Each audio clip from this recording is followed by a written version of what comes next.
মাত্র কয়েক মিনিটেই বানিয়ে ফেলুন এই কেকের রেসিপিটি। একটা বাটির মধ্যে দিয়ে দিয়েছি 2 চামচ টক দই আর 4 চামচ চিনি। চিনিটাকে আমি আগে থেকে গুঁড়ো করে রেখেছিলাম। তারপরে দিচ্ছি 2 চামচ সাদা তেল দিয়ে খুব ভালোভাবে ফেটিয়ে নেওয়ার পর দিচ্ছি হাফ বাটি সুজি আর 1 চামচ কাস্টার্ড পাউডার দিয়ে ভালো করে মিশিয়ে নেওয়ার পর রেস্টে রেখে দেবো 10 মিনিটের জন্য।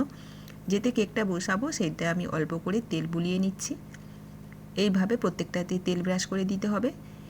এবার আমি সুজির মধ্যে দিয়ে দিচ্ছি হাফ চামচ বেকিং পাউডার আর দিয়েছি হাফ চামচ মতো অরেঞ্জ এসেন্স। ভালো করে মিশিয়ে নেওয়ার পর দিচ্ছি 2 চামচ জল দিয়ে একটু ব্যাটারটাকে পাতলা করে নিতে হবে। তারপর যেতে আমি কেক বসাবো বলে আগে থেকে রেডি করে রেখেছিলাম তার মধ্যে এইভাবে 1 চামচ করে বাটার দিয়ে দিতে হবে।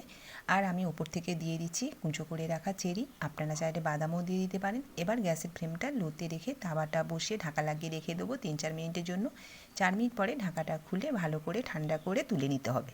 ধন্যবাদ।